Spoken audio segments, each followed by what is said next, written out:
So this parking lot is huge. I mean, it goes all the way probably half a mile that way.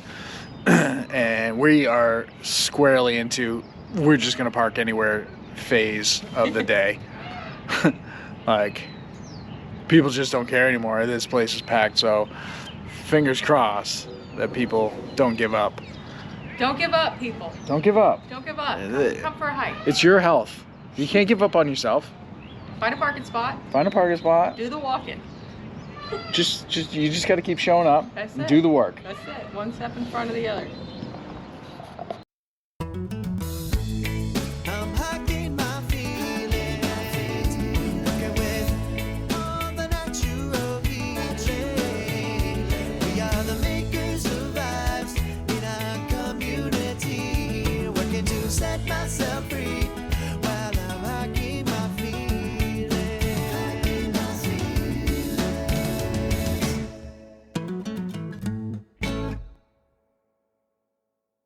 What you think about that, dude? Oh, this is so epic, bro.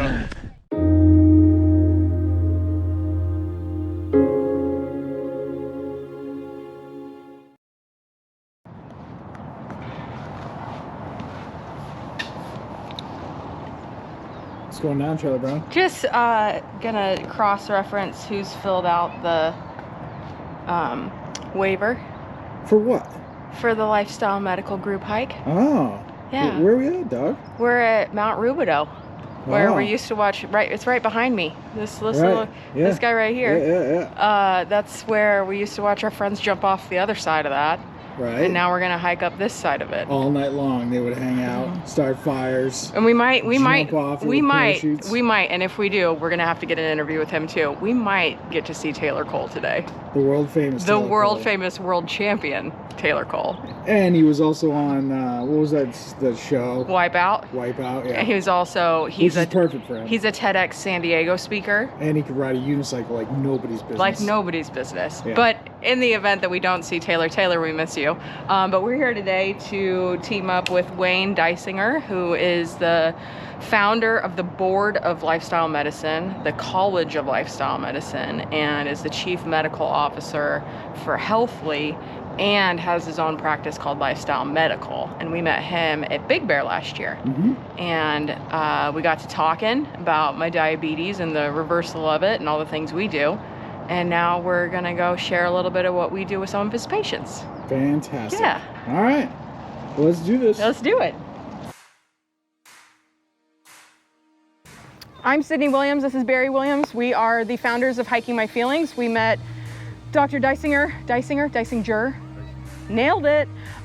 We met Wayne on a backpacking trip last year in Big Bear, and we got to talking about the work that we do at Hiking My Feelings, and I'll tell you a little bit about that in a bit, and that how aligned it is with lifestyle medicine. And from what I gather, you're all either connected to us, Taylor, or patients of the lifestyle medical clinics. So welcome, thank you for joining us. I am really excited to be here and meet y'all. A little bit about Hiking My Feelings. We are a nonprofit organization. We're based in San Diego, California, but we do work all over the country. Hiking My Feelings as a name started as a mountaintop idea. I was standing on top of a mountain in East County, San Diego.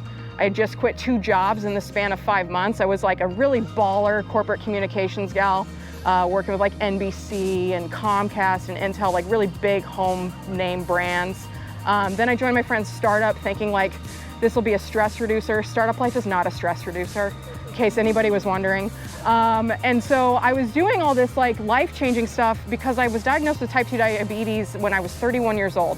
And it kind of came as a surprise to me. But then as I learned more about the disease, I was like, this actually isn't surprising at all. What is surprising is that this didn't happen sooner.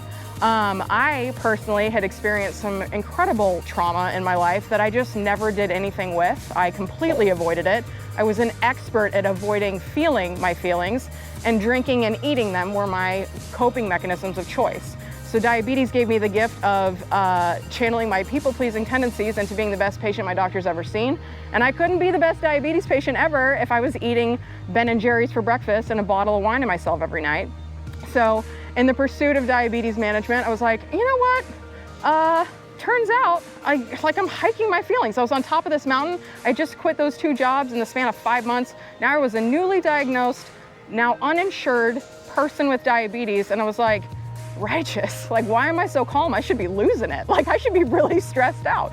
But on top of this mountain, I was like, I feel good. Like, this is nice. And so it just started as an idea. I was like, okay, cool. I'm hiking my feelings. All right. And then I was like, well, I just quit these jobs. I got nothing else going on. I had attempted a trek across Catalina Island. Has anybody done the Trans-Catalina Trail or hiked on Catalina? Okay, close enough. Yeah, there's a whole trail that goes across Catalina. It's 38.5 miles long. It's called the Trans-Catalina Trail. I had attempted it the first time in 2016, didn't complete it. I did it again in 2018. And I was like, you know what? I don't have a job. I don't know how we're gonna make money. I have no idea what's happening. What I'm gonna do is I'm just gonna walk across this island, follow my feet and see where it takes me. I'm just gonna give myself these next 5-6 days. After that, I'll start worrying about life and all my responsibilities. And on that trail, whew, I met everything I've ever suppressed in my life, because it was the first time in so long that I wasn't numbing out, I wasn't avoiding all the things, and I grieved like I've never grieved before. Taylor here in the yellow jacket is a friend of mine from when we were skydivers. He's still a professional skydiver. His team is the second in the world for the kind of skydiving that he does. Unreal. And while I was a skydiver for 4 years. That's how I met Barry. In the 4 years that I was jumping out of airplanes, 23 of my friends passed away. And what did I do? Drank myself silly and kept jumping out of airplanes. I didn't take any time to grieve or to manage that. So that was what led to the heavy drinking. But I was like, okay, if I'm hiking my feelings, why was I eating or drinking my feelings to begin with? Okay, lots of friends died, that's one. I experienced a sexual assault when I was in college, never told anybody. Totally buried that too. So on the trail, all of this is coming up, and it wasn't scary, and I didn't feel sad, I felt free. Because for the first time in my life, I had some context as to why I was making the choices I was making, why I got this diagnosis and all this stuff. So hiking my feelings simply started as like, this is a container through which I can explore how mental health can impact physical health, how it all works together. And when I got done with that hike and had these like revelatory God, universe, unicorns, whatever you believe in, I was talking to them, right? Like I am just one with creator, source, all the good things. And I was like, if this is what if this is what life is like, if this is possible for me, then I want to recreate these experiences for as many people as possible. One, I want to tell my story. And two, if you're going to listen to me tell my story, I want you to feel what I'm talking about when I say that hiking can help you heal. So it started as a little name, and then I was like, oh, I got a marketing background. I think I'd like to see if I can turn this into something. I was like, okay, can I buy a website called Hiking My Feelings? Like, let's start there. And it was available. I was like, how is this possible? I feel like this feels like my assignment. This is why I'm on this planet. So I found it. And it has been so much fun. We started in 2018. Since then, we've hosted more than 400 events around the United States. We've introduced thousands of people to the healing power of nature. You can't see my van because it's behind that 4Runner that's parked by the light pole, but the big red Chevy conversion van, her name's Ruby, she's a 98. She's old enough to buy beer and rent her own car. She is from the late 1900s, as the kids are saying these days, and it is our home, it is our office, it is our literal vehicle that makes our mission possible. So these days we are just traveling as much as we possibly can. We're usually on the road 8 to 10 months out of the year. When we're not on the road, we are based in Julian, California, and East County, San Diego, up in the mountains. And our events, we offer virtual programs online, and we also offer retreats in the wilderness, giving people an opportunity to explore the intersections of environmental stewardship, mindful movement, and personal well-being. So how does giving back to the planet make you feel better? How does moving in the outdoors make you feel better? And how does doing all of that in community make you feel better? I don't know about anybody here, but I forgot how to hang out with people over the last 4 years.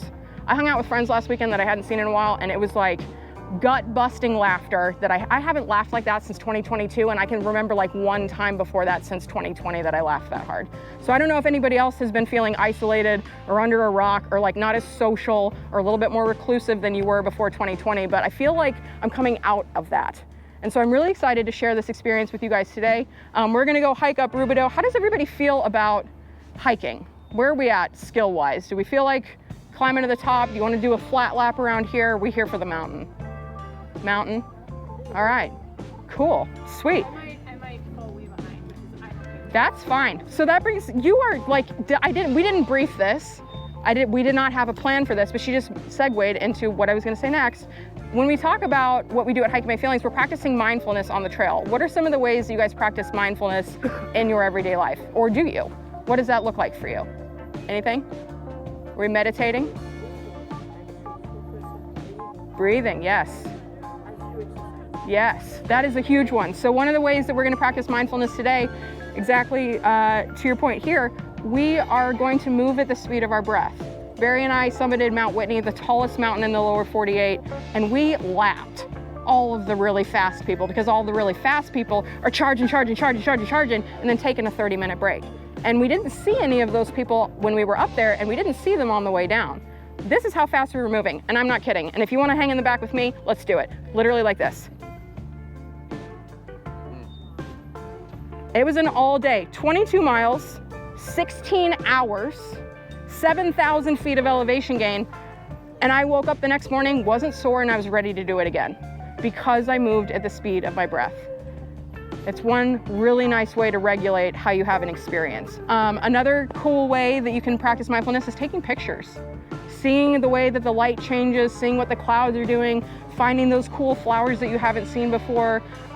If you're into plants identification, there's a really cool app called Seek, S-E-E-K by iNaturalist.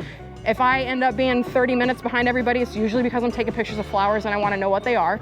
And if you like birds, there's a great app called Merlin. It's by the Cornell Ornithology Department, and you can identify birds just by recording the sound.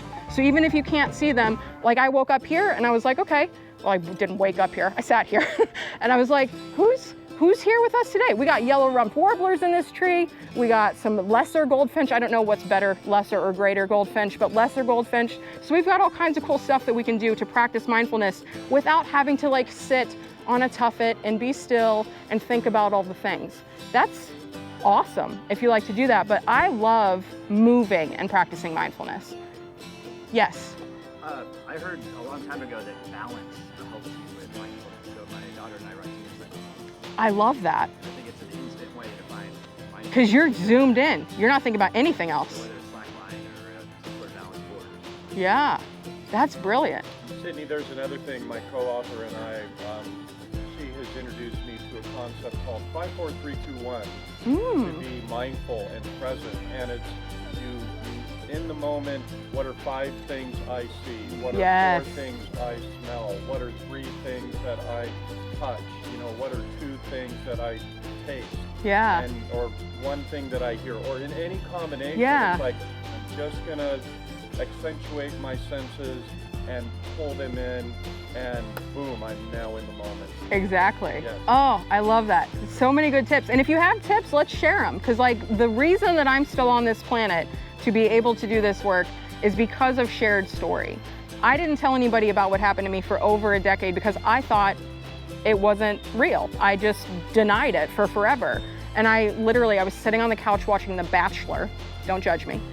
And one of the contestants was talking about something that happened to her that she was really ashamed about, and she talks about it, but she had never told anybody because she's so ashamed that this thing happened to her. And Barry stopped the episode and he was like, wait a minute, is that a thing? Like, do women not talk about things that happen to them because they're ashamed that they happened? And I was like, oh baby, yes. I got a list a mile long. But when I heard that, it gave me context and I was like, wait a minute, I've been through this and now I can talk about it. So when we share mindfulness tips, when we share health tips, when we talk about recipes, when we talk about the things we do, the trails we hike, the dogs we love, we can all learn from each other. So while we're here and we're kind of leading this hike, I'm here to learn from you guys as well. So anything that you guys have to share about your lived experience, things that have worked for you, things that you've been through, if you want to talk about hard stuff, if you want to talk about fun stuff, find me on the trail, chat with Barry. Between the two of us, one of us will kind of take up the front and one of us will take up the rear. Our plan is we'll go to the top and then I'll have like another activity that we can do at the top. But it's just a nice chill day. And I don't know about you, but we have been stuck. Van life is great, okay? Except for when it's raining for weeks on end and there's no hiking to be done and you're stuck in a very small, now very damp living space. And we love each other. I mean, obviously, we've been doing this for a long time and we've been living in a very small quarters and we still have a blast. But I'm just glad to see the sun today and that it's not wet.